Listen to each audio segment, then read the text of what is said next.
Good morning, everybody. Welcome to Comics Unlimited. Today we are talking about science fiction tech. Who's the best artist? I don't know, but we've got a lot of them on the list. So bring your choices, and we will see you in a scientific minute.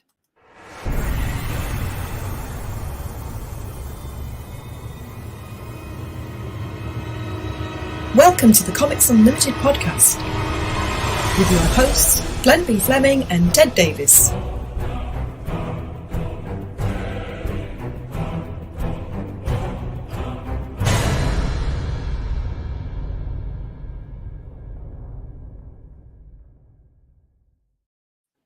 Good morning, everybody. Welcome to Comics Unlimited podcast. I'm Ted Davies. I'm an artist and author, best known for Retrieve and Grimm 101. Who's the guy next to me? I'm Glenn Fleming. Hi, everybody. I'm a writer, artist, and publisher. I'm responsible for this brilliant book, which you must get from me, actually, and a DVD. I also write and draw Hatch and publish, along with this deserter here, who's just suddenly returned from the moon, this fantastic magazine, which number 11 will be coming out shortly. Yes, and we're going to show you that in a couple minutes here. In fact, let me bring that up. We've got, there's 9 and 10 right there, so check out everything we're doing on Glenn B. Fleming's Amazon account. You can purchase those either in paperback form or in digital, as well as soon to be number 11. So check out everything you're doing. If you're a comic book fan from old or new, I mean, just it's a great investment because there's so much to learn about the different the things in the history of comics. So check out everything we're doing with Comics Unlimited. It's a real passion for both of us, and it's just a great magazine. We enjoy it. I know I'm biased, but we enjoy it, don't we? Just because you're biased doesn't mean you're wrong. That's true. That's a good point. That's a good point. You can also find all your work on the all of Glenn's work on Amazon as well. Yeah, Glenn 10 B. books Fleming. there and many magazines. Absolutely. Anything that you're looking for as far as my books can be found on teddaviesartistry.com. Just go to the Shop Ted link, and it will take you right to all my artwork as well as my publications. So anyway, before we start, where have you been? Yeah. Oh, it's been super busy. We've we just had my daughter's wedding was last Saturday, so that was gearing up for that and getting ready for all that. It's just been crazy busy. It went off without a hitch. It was beautiful. A lot of people involved in all of it. It was great. And they're enjoying Hawaii right now for the next couple of weeks. And then a week from Saturday, our son's getting married. So it's like we're back to back. So it's been pretty crazy. But yeah, I've been working on books. I've been working on my my other. So after this, you're going to desert again and go to Hawaii yourself? No.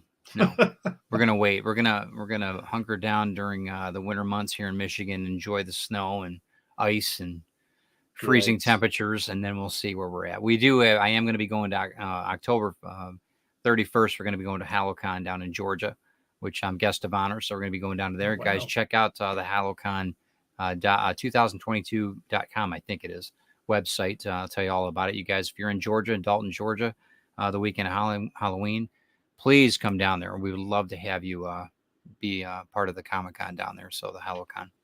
So, and I want to say good morning to everybody here, too. I do want to talk about Cashman Comics, our great sponsor. Let me get Cashman's link up here. Just bear with me for a second. You guys can check everything out with Cashman's. I am so sorry. There it is. Okay. Check out John Cashman down in Bay City, Michigan. John's been there 26 years. It's crazy. Very successful comic book shop. And he's got a great guard dog, Petey. Check out everything that they do, whether you need some of the older comics or all the new publications, as well as mine, and soon to be a few things of yours, I'm sure, Glenn. Check out everything that John's doing at cashmancomics.com. So I do want to say good morning to everybody, too. I know Glenn wants to, too. We've got a huge group of people in here today. If you guys could like and share this out, it would be very much, we would appreciate it kindly. I do have something. We do have a person in the queue that I do want to talk about real quick. Travis Gibbs asked me about probably 6 months ago to do some artwork in his book. And I'm going to show you this real quick. I've got a split screen here. Just bear with me. We're going to split that screen. And this is Cthulhu Invades Odds. And it is, or excuse me, sorry. That was the other book. Cthulhu Invades Wonderland is the one I'm working on. But they're both excellent books. This is both the variant cover as well as the original cover. And like I said, he was very kind to ask me to do a pinup for him. So I did this one here. Hopefully you guys can see this on camera on the left there. So that is Cthulhu with the hair. And it's anyway, it turned out really, really great. The book looks dynamic. I'm very, very pleased. You guys need to check out CthulhuInvades.com and anything actually that Orange Cone Publishing does. They do a great job. Travis, thank you again. He's in the queue, guys. Say hi to Travis. Make sure you're following him. He's just a great guy. Very prolific. He does a ton of work in indie comics. So, and you know, he's one to watch, guys. He's one to watch. So, how many pages in that book? Oh, I don't even know. Let me see what we got here. I know he numbered them all, but beautiful. I mean, it really is it's a beautiful 220 plus. I'm gonna say 200 at least. He did really. Wow. I mean, and the books are, I mean, really exceptional. Beautiful, beautiful quality. Very, very happy with the end result. But we'll come back to that screen in a minute. But yeah, so like I said, good morning. Let's go through the list here. See everybody's here. Donna, good morning. Donna. Eric Hawkins. Oh, geez, we let anybody in here. Good morning, Eric. How you doing? Okay, we got Carl in the queue. Travis, good to see him. Glad that we could brag about you a little bit. It's good, sir. All right, 264 pages. 264 pages. Holy cow! Wow. Well, like I said, it's Travis has been doing this a long time. I don't know how many Kickstarters he's had over the course of the last 5 or 10 years, but he's no joke. I mean, he knows what's going on. Lewis, good morning. How you doing, sir? Hope you're doing well. Hope everybody's safe down there. Hope the weather's doing okay down there. In fact, Travis, you too. I hope everybody's okay down south, because I know that hurricane's nothing to mess with right now. I've been following it online. We got a lot of family members and extended family down in Fort Myers area. I know they've been getting hammered, and not in a good way. So hopefully, I hope they're all safe. You guys, please be safe and keep us updated. Let us know that you guys are okay. See, you don't have to worry about hurricanes where you're at. No, I live in God's land. He doesn't send that kind of stuff here. He looks after us all. Just the that's why he kicked out you lot 300 years ago. You know, and you proved it. You spoiled the party, didn't you? You proved it. You proved us right. So. I think so. Maybe. I know that Michigan, we don't have that, but we do have a couple nor'easter, weathers or storms that come through that are pretty brutal, but nothing compared to what they're having down south right now. So hopefully you guys are safe. Okay, so today we are talking about the best science fiction tech. So the drawings, the making it believable, and I think it's a tall order, but I think that we've got a pretty damn good selection. So, you asked me, you said, hey, did Mike Mignola do any tech? Yeah, he did. And I did find a couple, and I'm going to show you on the split screen here once we're done with what we were talking about with the what you sent over today. I really have a hard time thinking about anybody better than Jack Kirby. I going back and forth, going through the selections that I was going, and I'm like, even if it didn't work, even if it didn't function, it looks so great. It looks so good. I'm always amazed at the way the time he must have spent drawing it, and then the time people like Joe Sinnott took to ink it. Yes, yeah. And it'll be in one panel. It's just wonderful. Let's bring up a few things first off. So you're gonna have to fill me in on some of this, because some of them I don't know. So we're just gonna go through it, and you can go ahead and just tell us a little bit about. I mean, this is beautiful. This is absolutely beautiful. That's Barry Windsor Smith. Okay. When he drew Machine Man in the 80s. Beautiful. That's one of the covers. The thing, we're talking about tech, but the thing that catches my eye with Barry Windsor Smith is his cross-hatching the most. Yeah. But we're not talking about that. But yeah, that's one of the covers. I think he did a 4-issue Machine Man series in the late 80s, and that's one of the covers. And I think that, as I remember, the covers, it's the same sort of drawing, but it builds up and then it's finished on the 4th one, as I remember. So that's probably the second one. It's beautiful. It's wonderful, isn't it? One of my favorites growing up was Machine Man, and I'm going to go through that with you with Jack too. Yeah, brilliant. Tell me about this one. This is beautiful. I mean, that again is Barry Windsor Smith. It is. Yes, one of his early ones. And if you Love look it. closely, the guy's floating. Oh, wicked. He No, I has didn't no even notice feet. that. That's so cool. I was looking at that poster. This is back in the 80s again. I was looking at that poster for Wow. weeks. And then all of a sudden I realized he didn't have any feet and he's floating there. Crazy. I mean, it's not Yeah. exactly tech, but you can see, I mean, you'll appreciate this. Look at the architecture he's drawn. Oh, yeah. I mean, it's And that, stunning. I don't know And what the you call that. perspective. The What do you call perspective that is great. archway over the top? Is that got a name? Palladium. Yeah, beautiful. I mean, it's just wonderful. gorgeous. And again, if you look to the guys over from his right shoulder, that cross hatching on that arch there, can you see that?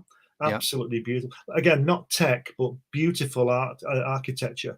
A lot of stuff going on. I mean, science fiction wise, though, it can be. I mean, you could maybe blend in it, but that's I get what you're saying with that one. This one coming up, I mean, this is one of my favorites. Anything with Logan or Wolverine like this, Yeah, I mean, just that's Windsor incredible. Smith again. Yeah, just incredible. I've said this before. I see Barry Windsor Smith as an illustrator, painter rather than a comic book artist. Yeah. But he is superb. But I mean, look at the colours on that helmet. You've got purple and blue, and using the white and the visor and the blood splashes. It's just wonderful. But the tech of Wolverine, tech of the blades and stuff, and that helmet, it's just outstanding, isn't it? It's just beautiful. I mean, it's the makings of the movie right there. Yeah. I mean, it's incredible stuff. Yeah. All right, this is a little bit more in depth, but that's Wally Wood. Wow. And I think Wally Wood draws more sort of realistic machines. Yeah. A bit this one, you know, these at the bottom left there, that sort of big orb thing. The kind of tech that Wally Wood draws reminds me of the classic Frankenstein films from the 30s, where they throw in levers and electricity's sparking. It looks like it's really working. Very analog. So I think while Kirby is king again, and we'll see some stuff, and Steranko might run him a good second, I think Wally Wood wins for making it look real. Kirby makes it look like futuristic, if that makes sense. Got it. Yep. Yeah. But you know, if Wally Wood, but the best thing about Wally Wood's art, we covered this, is where he puts the blacks. Yes, that precision. I mean, it's just Eric. wonderful. Eric brings up BWS to a lot of text. Yeah. Weapon X, a beautiful storyline, everything on that. There's nothing wrong with that one. Have you seen the pencils from that? They should have reproduced it from the pencils are incredible. I'll check that out. I did not see that. Let's go on to this one. This is kind of like Flash Gordon. I mean, this is crazy. It's not, but it's, you know. This is Jim Steranko from Nick Fury when he got his own magazine. That's a double spread. Beautiful. But it's if you look above where the guys are probably dead or whatever they're doing there, if you look behind them, all the black and whites, and if you look under where the gun blast is, the ceiling with the lighting in it, there's no negative spaces on this. And this bottom right machine here looks like it could be something, and it's just wonderful stuff. It's absolutely brilliant. But like you say, it's staggering. And even the motorbike looks like it should be on the moon or something, doesn't it? Right. With the jet powered and all this kind of thing. Yeah, it's just absolutely, it's crazy. It's just outstanding. And if you look through the bad guy, look under his hand through the window. There's even more tech going on in there. You know, something's going on in there. Absolutely brilliant. Wouldn't you just love that on your wall? No doubt. That's incredible. Incredible. This is Wally Wood. Again, if you look at the way he spots the blacks, it immediately comes to my mind. But if you look at that tech behind him with those pipes, to me it looks real. It looks like it could work. Yeah. Look at that thing above the guy's head. It looks like an alien coming at you or something. But look at the way he's rendered the pipe and on the bottom right. It's absolute. You know, how long did it take him to draw things? Do we know? I've got no idea, but there's something wrong there about drawing, isn't there? His head's off to the left. Looks a bit out to me, but anyway, I don't know how long. I knew he was fast, but I don't think he was Kirby fast. But then again, if you're putting in and his ink in this himself, so if I can't speak. I think it's just absolutely brilliant. Yeah. And if you look at the portal down near his knee, that just solid black there holding it all together. Yeah. Yep. Nothing in there. Just that's just the wall. Beautiful. Yeah, and it's you see something new almost every time you look at it. Yeah, and that's spend hours on it. Yeah. That's the power of the art, no doubt. This is amazing. I was shocked when I saw this one. This Never is saw this Steranko one again. before. Yeah, This is Steranko beautiful, again from Shield. Yeah. beautiful. You see, the thing that catches my eye at this one is the openness of it.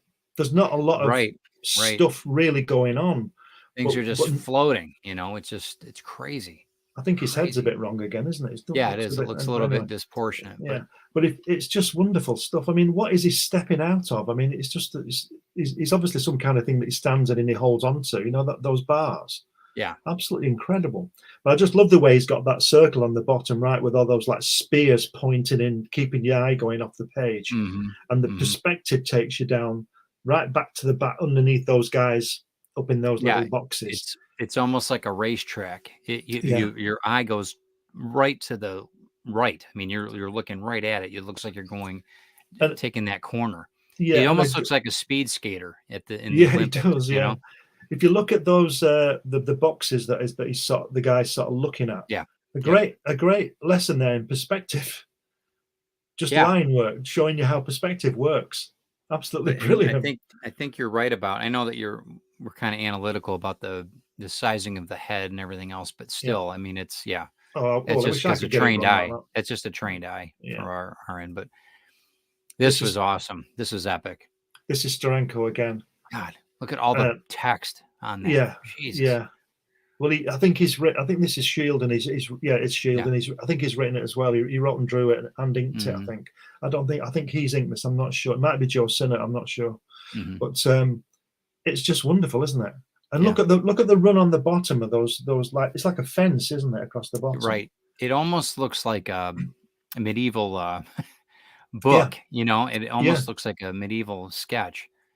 I bet that's not an accident, you know, with Steranko, because he just tend to throw lots of history into his work, you know. Yes. Well, I mean, in Dr. Doom, the Man of Armor, everything. I mean, it's know, it's mythical in itself, but this one was fascinating. This one was. I wish this was in color. It's good black and white, but man, beautiful. This is Kirby from Jimmy Olsen, obviously. Yeah. And it's just a typical. Typical. I don't think Kirby and typical are. A typical Kirby car. Why not? This looks like it'll take to Alpha Centauri in about 4 hours. You know. Now this was in his basement in New York. This was in California. So this is just think about that in the dungeon. You know, drawing this type of work. It's just incredible. I often wonder, you know, whether the artwork was flopped. You know, well, it's not, but because he's shaking hands with his left hand, isn't he? Yeah. But anyway, that's just me. But look at that. Look at the cylinders on it as well, and under the aerosol foil or whatever it's called. Yeah. Yep. And that look at this. Look at the spanner to make it real. Right. At the back. It's crazy. Absolutely outstanding. Again, he was so fast doing this. This is I love this one. This is just gorgeous. This is Kirby again. This was on the wall at his studio when I went. Just beautiful. He's coloured that as well. No, did he? Wow. Yeah, he's drawn it, inked it, and coloured it. He's done a lot on that. Absolutely outstanding. I mean, it is.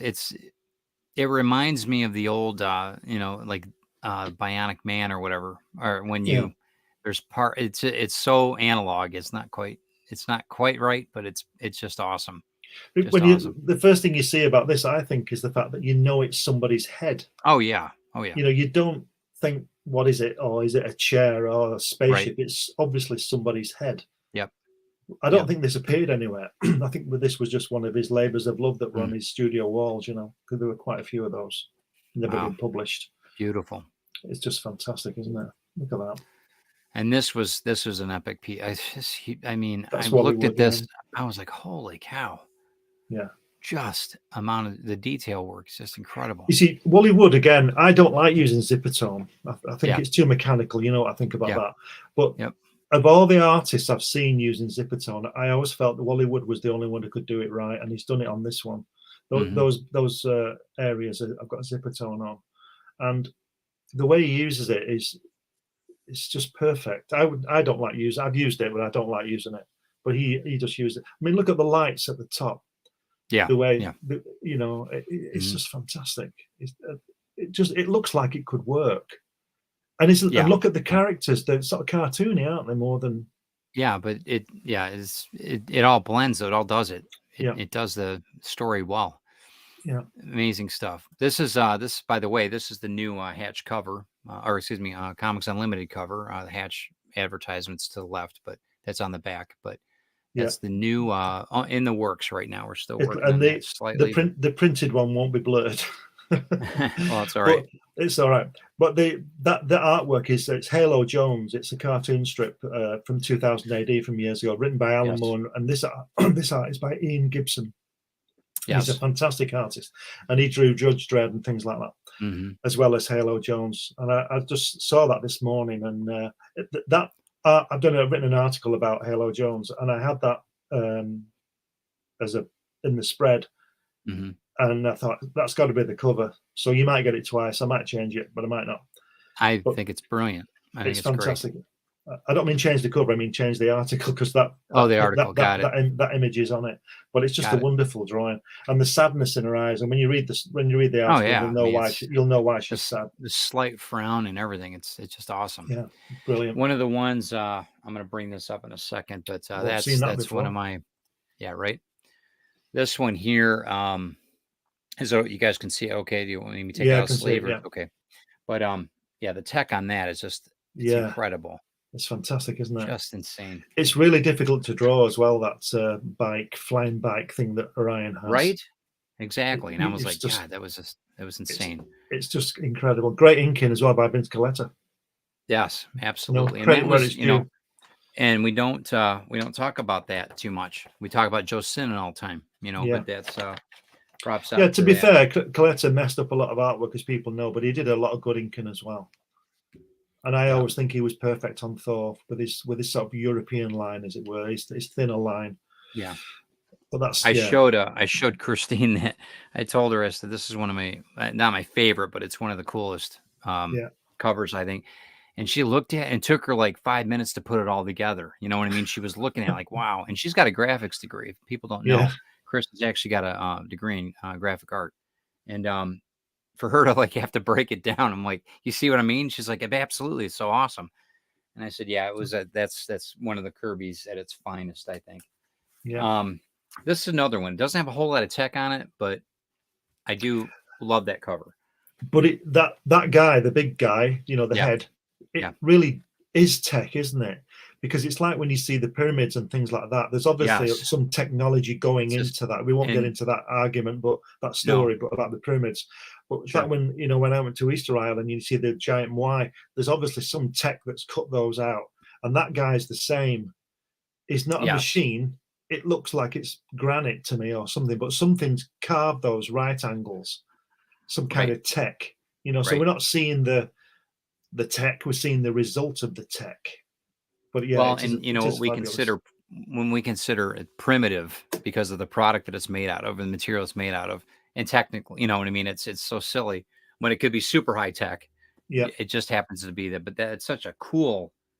I love the cover. I mean, the Eternals are great. I didn't really, it's a cool concept. I don't really care, but this being, I just love the cover. I just love the cover. It is fabulous. Yeah. You asked me about Mike Mignola. Yeah, let's see it. And so now this is RoboCop, but I want to show you the detail, what he does in this. Can you see it? Okay. Yeah. The detail in it's real simple, but it works. Yeah. You can see that, and there's another one I'm going to show you that's better than this, but it gives you. Everybody knows what RoboCop looks like if you remember the show and everything else, whether it's a cartoon or the movie. Or RoboCop, several movies now. Yeah. But the detail on the legs, again, less is more with Mike. Exactly. So, do you know what I've noticed? I don't know Mike Mignola's work a lot. I've not read a lot of it, but I've seen a lot of his artwork. Mainly through you. You like him a lot. I know that. Sure. But he always does that. The solid blacks. Look at the bottom of the page. Right. The way it balances, and that pillar hanging down with that chain, then that chain bending, bringing you back in. Mm-hmm. It's just superb. like you said, less is more with Mike Mignola. Right. But it's all on purpose. He's not just leaving it out. He's leaving it out for a purpose. Correct. And that shows you. That's a control of a master there. Right? He knows exactly what he's doing, and he's achieving it. It's absolutely wonderful. I'd like to see that in black and white. Yeah, I would too. I'm sure that it's somewhere online, but okay. This is the machine that he did. Now, see, I like that, but see this? I mean, down here, this all works for me. Yeah, fantastic. Love it. I'm going to say this. Apart from mine, that's the best Kirby Crackle I've seen that isn't Kirby. Right? He's so good. He is so good. But look at that big black again, pushing him forward. Look at here. I mean, right? It's just incredible. And then the angle down. I mean, and again, that machine that he's on looks like it might work. Right. Because it's not too futuristic. It's got rivets in it, and and wires. It looks like it might work. You never see any wiring on Kirby Tech, do you? I don't think so. I know that Mike loved Kirby. I mean, really, almost as much as you. Radio Spaceman. Shoot, I do have it, and I've got it in the. Lewis just said, show Mignola's Radio Spaceman. I've got it in my collection in the back, and I didn't pull it out. I should have gotten that ready. Okay, well, we'll have to do that on another show, but that is a great one. I love that one. Lewis also says, Kirby, Kirby Wood, Steranko would be the same guys you always mention. Who else you got? Okay. Well, we only talk about the best, so that's right. We're going to mention it. We're going to mention those guys. Lewis, how about you, man? You got some opinions? Throw them out there. Let's hear them. Any of you? I'll tell you what's really good there as well. That logo for the machine really works well. Somebody's thought about that. Yeah. And I love the way that they've done the comics greatest world on an angle to go with the artwork. Yes. However they work really well. Dark Horse is pretty good. I mean, I've always liked Dark Horse. They're really just a great. I like the company in general, but. Can I give away a secret here for Kirby Crackle? Yep. Don't use a template. Oh no, don't. Never. It'll look like bubbles. It'll look like bubbles. It won't look great. And Mike is a master when it comes to the Crackle. I don't think there's anybody better. He is taken it to a whole nother level with his work. But this one, not many people know about this particular cover. I've got quite a few of Mignola's that are you wouldn't even knew he drew it, unless you really looked for it. And this one, I thought though, Mignola. Sorry, go on. Go ahead. No, go ahead. I was going to say who colored it, because whoever's colored that and has pulled in the logo with it. Don't open it. No, don't open it. No, it's fine. I don't want you to. They're no good if you don't open them, man. We had a whole show on that. Yeah. This has never been opened, by the way. Oh, that's wonderful. Has it got the colorist? Okay. Can you read it? Colors. No. James St. Clair. Cover colors Matthew Hollingsworth. Right. Well, I mean, look at that page there. Wow. Right. Let's do a show on that book. Look at that. Yeah, it's crazy. Look at that. Bloody crazy. Hell. Yeah, right. Fabulous. Oh, I've got to get that. Right, I'm going now because I'm going down to Forbidden Planet. This book, this is an old book, bro. So let me see what year this is. 93. So wow, it's old book. It's in great shape. See how perfect that is? Don't you hate people who were doing that good of work 30 years ago? Right. And this is before Hellboy. So I mean, it's crazy. I mean, this is before Gotham by Gaslight. So insane. So now the ones that I grew up with, like this isn't Kirby or anything, but just the tech. I mean, this is the type of tech I grew up with. That's what I grew up with looking at. And then besides Kirby, Milgram did this one. Milgram and Trimpe. I'm not sure. Anyway, I don't know that. Trimpe, yeah. Okay. But that type of, I mean, that was the toys. That was everything for me. That was this kind of, but the one that set it all off for me was this one. Yeah. That was the look! first. I wonder who's drawn that. Oh, Right. That was it. That was the end of it. That was the beginning and the end. The alpha yeah, and the omega, big time for me. yeah, Watching that and looking at the arm and looking at how he did the metal work, if you want to call it that, the yeah. reflectionary work The on that. shine, yeah, I was yeah, like, that's it. And the eyes, for some reason, that always got me. And it's so simple, but that was it. That was when I first saw that cover, that changed a lot of things for me in comics. And this is like right before, right after. See, This is right after Star Wars. So I was 7 years. I was 7 years old when wow, this one came out, and I bought this when I was 7. So this was wow. yeah. I'm See, you glad I can kept tell it. you can tell there. We mentioned this, and we'll mention it again for our friend.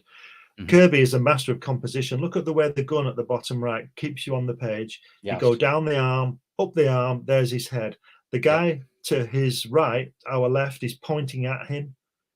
You know, and it follow, yeah, and that one, yeah, and it follows round in a circle like the other guy behind him is pointing at the thumb, which brings you onto the hand, onto the arm, shoulder, and then the And head. then you got the two Yeah, anchors yeah. here pointing. Yeah. I mean, those two at the bottom are typical Kirby layout, aren't they? But there's a lot of that kind of thing. Just brilliant.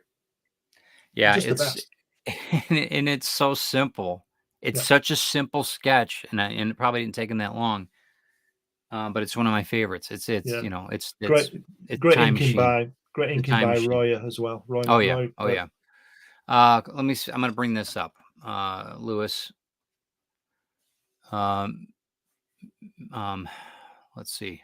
George, I mean, yeah, but Shiro, George Perez, Michael Golden, Mobia. Yeah. Well, Jean well, I Claude. can't disagree with any of those, but we're No. talking about the best, and it's subjective, isn't it? It's subjective, right? Right. Not to start arguments, just but yeah. No. And these are just, I know that we're very Kirby centric here, but that's that's just between our tastes. But It's the there's so best. many great artists, and I think that to not have the tech and then be able to create what they did back in the day is pretty amazing. Yeah. Bill, well, listen, this is one of my other favorites. So Mignola and Sakevich are my two. Yeah, New Mutants Warlock. Yes, absolutely. Bill Sakevich is, I think, if there was not a Mike Mignola, he would be my favorite. Bill's so outside the box in his work. I just adore it. I really do. And I think that I'm going to look back at the New Mutants because I've got a few of them here. Warlock is, I have to check that out. I should have pulled that one too, but very, very good. I don't know. You're still learning about Bill Sakevich, my friend, aren't you, Glenn? I haven't really, I've showed you a few of them, but not everything. I've been aware of him forever, but I've never really looked into his work. But it is fabulous artist, yeah. Yeah, and some people don't consider him, like you were saying, an illustrator, a painter. I mean, I consider him more of an artist than, say, a sequential artist. He's fantastic. Don't get me wrong. Yeah. But just for my taste, I really appreciate the way that he's. Oops, you don't want to see that. It's kind of scary. Okay. Just the way that he's amazing. He's amazing. And then Lewis says, I would say Sinky's more of an influence and a painter. Oh, okay. Influence. Okay. I don't know. Who's Sinky? I'm trying to think who that is. Sienkiewicz. Oh, Sakevich. Okay. Sorry. Only 2 cups of coffee today. Sorry. I think I really like, he has definitely an influence on my work. I mean, I think he was really just a great artist. Was it Bernie Wrightson who died? Or was it Sienkiewicz who died about 5 years ago? Was it Bernie Wrightson? No, Bill's very much alive. Who am I thinking of? I'm not sure. I don't know. I'm not sure. Oh. Anybody jump in? I'm not thinking right now, but Bernie passed. Bernie Wrightson. Yeah. Yeah, that's the one. Check that. Yeah, that's the one. Yeah. What did he? I'm sure I know. What did he do though? What was his? Didn't Bernie Wrightson do the Frankenstein stuff? Yes. Yes. Because that's fabulous work as well. But I don't Oh, it have any is. of that. I don't have any of that to bring up. So, but No. because I was just thinking, the technology on some of those illustrations that he did on Frankenstein. Was it? What Was is- it Journey Rights? And it was, wasn't it? I thought so. One of the, I was watching. We bought a horror 3-pack. The Dracula, Frankenstein, werewolf.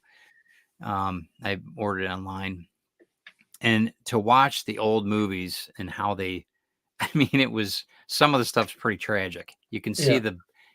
the people bumping into the screen in the back when they're Yeah. filming, and Well, are you talking but- about the James Whale Frankenstein films from Yes. the 1930s? Yes. They're absolutely superb. The way that he's always throwing those big levers and all the electricity comes up and Yes. everything's going. That's It's epic. real. The way It's the way that on Star Trek, right? Mhm. And he says warp factor 5. Yeah. And nothing happens. But when you watch Frankenstein trying to create this monster, and he's built these levers, and even he struggles to throw them, doesn't he? Throw the switches. Sure. And I think just genius. And those sets are just amazing. Yeah, the sets are, I mean, but that was, and again, it is science fiction, even though it's, the technology. Well, Frankenstein recognizes the first science fiction book. Sure. And it couldn't have been done by a man. It had to be written by a woman. Absolutely. And I think that she was brilliant. Absolutely brilliant. I'm just saying, but brilliant. It forever changed everything. Yeah. It really did. I mean, it was fantastic. I've got it up on the shelf there. Love it. So you think Kirby then? Kirby's the go-to. Comic book tech, yeah. Yeah. I think the thing, Mobius is very good at, but Mobius is a great illustrator, and he like Kirby, he creates worlds. I mean, he does the clothes he designs and everything on the people are outstanding, and his tech isn't. I don't think it's as powerful as Kirby's. It's more throwaway than Kirby's. I think Kirby's trying to make more of a point. That's just my opinion. I just think he's trying to make more of a point. And I think he does that. And there's a great, I couldn't find it to show, but there's a great, I think it's Fantastic Four 64 when Reed goes into the negative zone again, when Triton goes to rescue him. Yep. There's a fantastic double page spread where Reed's talking to them, and Sue's crumbling because she thinks he's going to die, and Ben wrecks this screen which is about as big as a house, and he wrecks it, and it's just a fantastic double page spread. And I always remember that one, and thinking, wow, I was about 12 when I saw that, and I just thought, wow, just knocked me out. But yeah, I think he's the best. I think he's the best at everything, but some people don't. Well, I mean, it's like you said, it's subjective. We've got an opportunity on these type of shows that we do is to bring out other people's ideas too. That's just it. I know that, and there might have been something that I might not have agreed with you with Jack on this, but I think that honestly, because I was so young and seeing his work for the first time, and it was it was easy for me to draw, and that was the other thing that kind of hooked me, because it was easy for me to draw, and not be frustrated. When I looked at Jack Kirby stuff. Does that make sense at all? Yeah. When I was younger, because it was easy for me to. I said I was happy with what I could do at 8 years old, drawing trying to look like. I find when I draw Kirby. that kind of tech stuff, I always put lots of wiring in, because I think it works better with the wiring. Looks. I have I always have panels missing with wiring inside. It makes it look like there's something behind the panel, obviously. Yeah. But it makes it work. That's my opinion. But I'm lucky enough, you see, because I've seen Kirby and Steranko and Mobius and all things, and you just pull out the best bits, don't you? Yeah. And you use the bits that appeal to you. And I learned a lot about machinery or that kind of tech from Kirby, but I don't put a lot of that into my work. Understood. I know that one thing that I like about Mike Mignola is he does a light bulb, and it's like 3 lines. It's like here you got the bulb, and then you got a squeak, and that's it. And then it's a little shadow, and you're done. And I love that type of technology, like he did with that machine cover with that the bottom with the machine on the ground, Yeah. the actual, the nuts and bolts had just a very slight shade to them, and then it was Yeah. black and Yeah. powerful. It looks like it would work, like that Wally Wood cover with this spaceman on. Yes, absolutely. It looks like it would work. All right, so Eric's throwing the gauntlet down a bit. He says you guys should do a deep dive into Bernie in October. Great horror stuff. He was an amazing artist. Okay, it's on then. Okay, we'll try not to mention Kirby. Yeah, we won't. We'll do a non-Kirby show. We'll call it a non-Kirby show. We'll try. Okay, let's see what. I know that this next couple of weeks is going to be a little bit crazy. We might have a recorded session just because of my schedule right now, but we'll figure it out. So we might not have a live one, but you guys can be if you guys could watch it and still comment on it during the time that if it's recorded, it would be really helpful. I know that Glenn and I are trying to do it. I mean, you got some things going, but I've got a lot going on. I want to make sure that we still provide good entertainment and education for you guys. Hopefully it's educating. What he's trying to say, everybody, is that we do try to have some kind of life outside outside this stuff, instead of waffling on about artwork and all that. I don't know. It's Eric was messaged me privately. He said, his kids got married.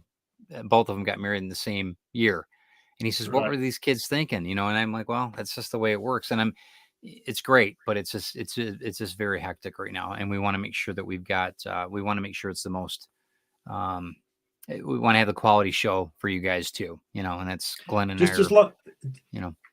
just as long as people don't get married, don't have a dual marriage. Because I know two girls, twins, and they got married on the same day, same thing. Yeah, and the video of them taking their vows shows obviously the guy and the girl, and then the guy and the girl, and they can't. None of them can watch it now because the people who were foremost in the picture got divorced. So she doesn't watch it for that, and the other girl doesn't watch it because she's further in the distance.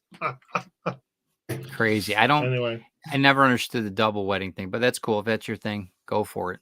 No problem with me. Let's see. Lewis also says if you deep dive Wrightson, you need Aaron Lepresti's expertise. And I don't know.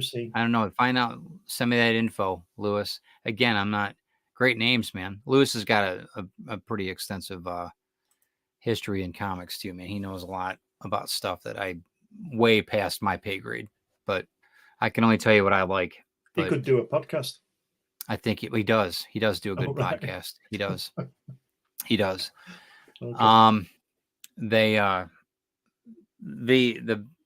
science fiction's tough because science fiction today, we're living in science fiction right now.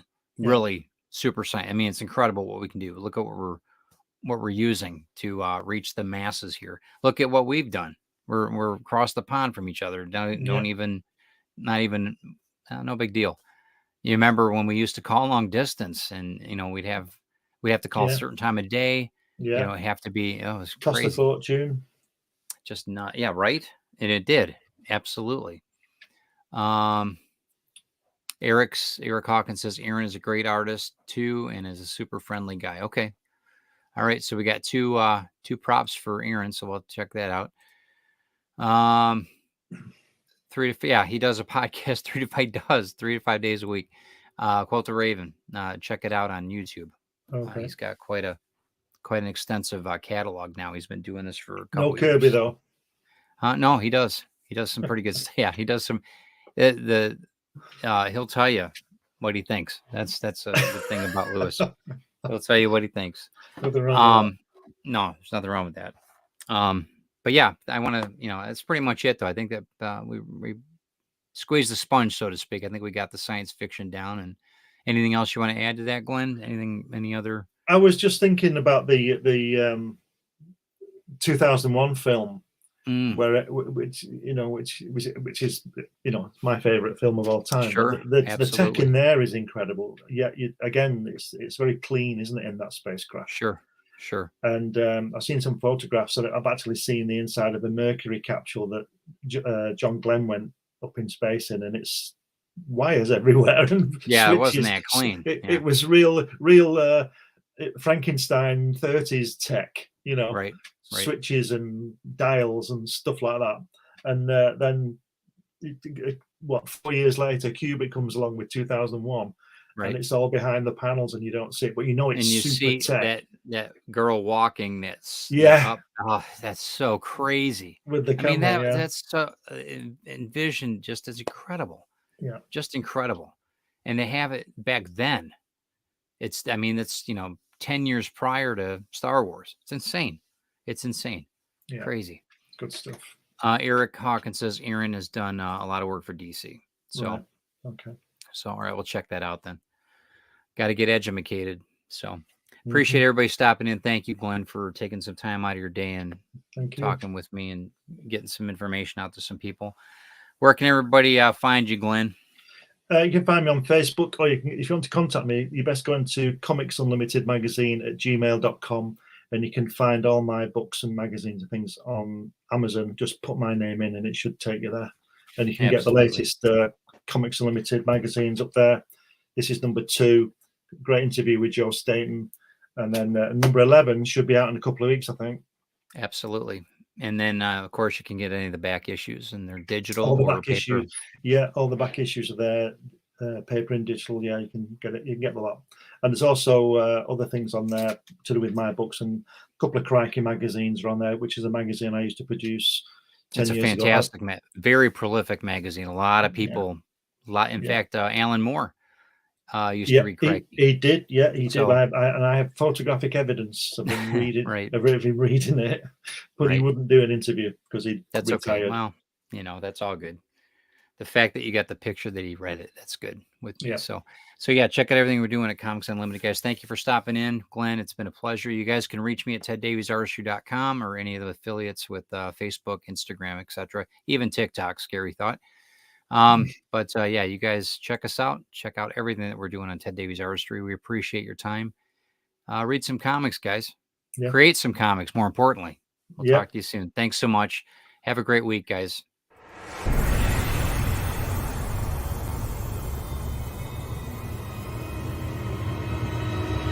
Welcome to the Comics Unlimited podcast with your hosts, Glenn B. Fleming and Ted Davies.